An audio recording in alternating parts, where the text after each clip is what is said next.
तो दोस्तों चाइना वाला ने रोबोट से बच्चे पैदा करने वाली मशीन बना दी है। देखते हैं वीडियो की इसके अंदर क्या है, ठीक है ना। क्या चीन सच में रोबोट से पैदा करेगा बच्चे? चीन क्यों बना रहा है ऐसी टेक्नोलॉजी? कैसे पैदा करेंगे रोबोट इंसान के बच्चे? इन सब सवालों का जवाब जानेंगे इस वीडियो में। आज हम एक ऐसे टॉपिक पर बात करने जा रहे हैं जो आपका होश उड़ा देगा। एक ऐसी खबर जो साइंस फिक्शन मूवीज को हकीकत में बदलती हुई दिखाई दे रही है। क्या आप इमेजिन कर सकते हैं एक ऐसी दुनिया जहां बच्चे मां की कोख से नहीं बल्कि एक मशीन से पैदा हो, जहां आर्टिफिशियल इंटेलिजेंस यानी एआई एक नन्हे से एम्ब्रियो को 9 महीने तक पाले, उसे पोषण दे और उसकी हर जरूरत का ख्याल रखे। ये सुनने में किसी हॉलीवुड मूवी का सीन लगता है, लेकिन दोस्तों ये अब सिर्फ कल्पना नहीं रही। चाइना से आ रही खबरों ने पूरी दुनिया में एक नई बहस छेड़ दी है। एक ऐसी टेक्नोलॉजी जो इंसानियत के पूरे अस्तित्व और भविष्य को बदल कर रख सकती है, जहां इंसानी बच्चों को पैदा करने का काम एक रोबोट बॉम्ब करेगी। इस दिलचस्प जानकारी को जानने से पहले अगर आप हमारे चैनल पे नए हैं तो सब्सक्राइब करना ना भूलें। चलिए शुरू करते हैं। क्या है ये रोबोट वॉर्म टेक्नोलॉजी? तो आखिर ये क्या भला है? चाइना के Suzhou institute of biomedical engineering and technology के साइंटिस्ट ने एक ऐसी आर्टिफिशियल वॉर्म यानी कृत्रिम कोख डेवलप की है जिसे एक हाईटेक एआई सिस्टम कंट्रोल करता है। इस सिस्टम को उन्होंने एआई नैनी का नाम दिया है। इसका मकसद है एक एम्ब्रियो को यानी भ्रूण को आर्टिफिशियल तरीके से आगे डेवलप करना। ये एक छोटा सा कंटेनर है जिसमें वो सारे जरूरी न्यूट्रिएंट्स और फ्लूइड्स हैं जो एक बच्चे को मां के पेट से मिलते हैं। इस आर्टिफिशियल वॉर्म में एम्ब्रियो को रखा जाता है और फिर सारा काम एआई नैनी संभालती है। ये टेक्नोलॉजी अभी शुरुआती दौर में है और इसे एनिमल एम्ब्रियोज पर टेस्ट किया जा रहा है, लेकिन इसके पीछे का कॉन्सेप्ट ही इतना क्रांतिकारी है कि इसने मेडिकल साइंस से लेकर एथिक्स के एक्सपर्ट्स तक सब कुछ सोचने पर मजबूर कर दिया है। कैसे काम करती है ये एआई नैनी? अब आपके मन में सवाल आ रहा होगा कि आखिर एक मशीन एक मां की जगह कैसे ले सकती है? सही बात है भाई। इस टेक्नोलॉजी का दिल है इसका एआई सिस्टम। ये एआई नैनी 24 घंटे 7 दिन उस आर्टिफिशियल वॉर्म के अंदर पल रहे एम्ब्रियो पर नजर रखती है। ये एक हाई रेजोल्यूशन कैमरास और एडवांस सेंसर्स की मदद से एम्ब्रियो के विकास में हो रहे छोटे छोटे बदलाव को भी रिकॉर्ड रखती है। ऑक्सीजन लेवल कितना है, न्यूट्रिएंट्स आराम से मिल रहे हैं या नहीं, कार्बन डाइऑक्साइड का लेवल क्या है, एम्ब्रियो अचानक से अजीब तरह से रिएक्ट तो नहीं कर रहा, ये एआई हर चीज को मॉनिटर करती है।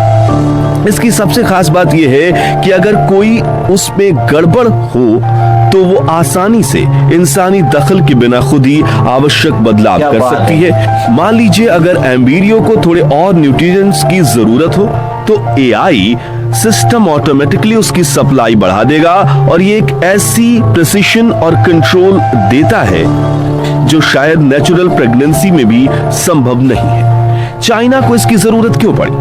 हर बार टेक्नोलॉजी के पीछे कोई ना कोई बड़ा कारण होता है। चाइना के इस प्रोजेक्ट के पीछे कुछ ठोस वजह है। सबसे पहली और सबसे बड़ी वजह है चाइना की घटती जनसंख्या। वहां बर्थ रेट तेजी से गिर रहा है और देश बूढ़ा हो रहा है। ऐसे में ये टेक्नोलॉजी उन कपल्स के लिए एक उम्मीद बन सकती है जो मेडिकल या अन्य कारणों से बच्चा पैदा नहीं कर पा रहे। दूसरा बड़ा कारण है मेडिकल रिसर्च। एक बच्चा मां के पेट में कैसे डेवलप होता है उसकी पूरी प्रक्रिया आज भी विज्ञान के लिए रहस्य जैसी है। इस टेक्नोलॉजी से साइंटिस्ट एम्ब्रियो डेवलपमेंट को बेहतर तरीके से समझ पाएंगे। इससे जन्म से होने वाली बीमारियों और बर्थ डिफेक्ट्स के इलाज और उन्हें रोकने में बहुत बड़ी मदद मिल सकती है। यह टेक्नोलॉजी उनके लिए एक ऐसी खिड़की है जिससे वो इंसानी जीवन की शुरुआत को पहले से कहीं ज्यादा करीब से देख और समझ सकते हैं। अब बात करते हैं अपने देश भारत की।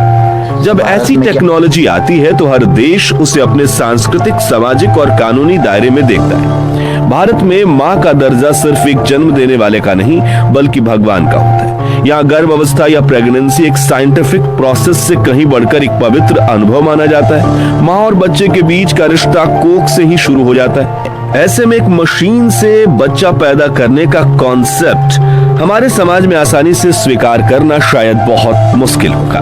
हालांकि इसका दूसरा पहलू भी है। भारत में भी इनफर्टिलिटी एक बड़ी समस्या है। लाखों कपल्स बच्चों का सुख पाने के लिए तरस रहे हैं और आईवीएफ जैसी टेक्नोलॉजी का सहारा ले रहे हैं। सरोगेसी को लेकर भी भारत में नए और सख्त कानून बन चुके हैं। ऐसे में भविष्य में रोबोट वॉम्ब एक विकल्प के रूप में देखा जा सकता है, और खासकर उन महिलाओं के लिए जिनका गर्भाशय कमजोर है या वो किसी मेडिकल कंडीशन की वजह से प्रेग्नेंट नहीं हो सकती। लेकिन इसी के साथ यह भी बहस शुरू हो जाती है कि क्या इस तरह से पैदा हुए बच्चे को सामाजिक स्वीकृति मिलेगी?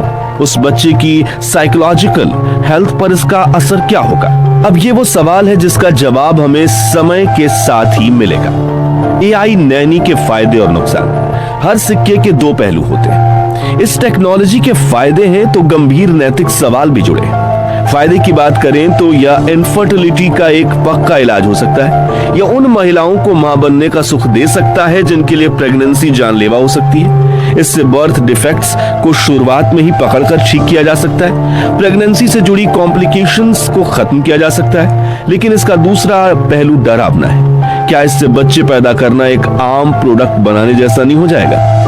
माँ और बच्चों के बीच का वो अनमोल बंधन, जो इमोशनल कनेक्शन है, वो 9 महीने की प्रेगनेंसी के दौरान बनता है। उसका क्या होगा? इस टेक्नोलॉजी का गलत इस्तेमाल डिजाइनर बेबीज बनाने के लिए भी हो सकता है, जहां लोग अपनी पसंद के फीचर्स वाले बच्चे ऑर्डर करेंगे। इससे अमीर और गरीब के बीच एक और बड़ी खाई बन जाएगी, जहां सिर्फ पैसे वाले ही परफेक्ट बच्चे पैदा कर पाएंगे। और सबसे बड़ा सवाल, क्या हम प्रकृति के काम में इतना दखल देकर इंसानियत के लिए कोई बड़ा खतरा पैदा नहीं कर सकते? यही सभी सवाल हैं जो बहुत ही गंभीर हैं, और इनका जवाब ढूंढे बिना आगे बढ़ना खतरनाक हो सकता है। ये टेक्नोलॉजी अभी भले ही शुरुआती स्टेज में हो, लेकिन इसने भविष्य का दरवाजा खोल दिया है। हो सकता है कि आज से 50 साल बाद प्रेगनेंसी एक चॉइस बन जाए। लोग बेबी फार्म्स में अपने बच्चों को ग्रो करवाएं।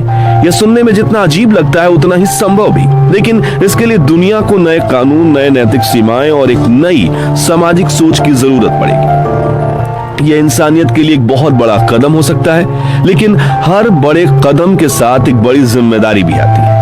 विज्ञान हमें शक्ति दे सकता है, लेकिन उस शक्ति का इस्तेमाल कैसे करना है, यह हम इंसानों को ही तय करना होगा। आपकी इस बारे में क्या राय है? क्या आप ऐसी टेक्नोलॉजी का स्वागत करेंगे, या आपको लगता है कि यह प्रकृति के खिलाफ है? अपने विचार नीचे कमेंट्स में जरूर शेयर करें। अगर आपको यह वीडियो पसंद आया हो तो इसे लाइक करें, और ऐसी ही जानकारियों के लिए हमारे चैनल को सब्सक्राइब करना ना भूलें। मिलते हैं अगली वीडियो में एक और ऐसे ही रोचक टॉपिक के साथ। धन्यवाद।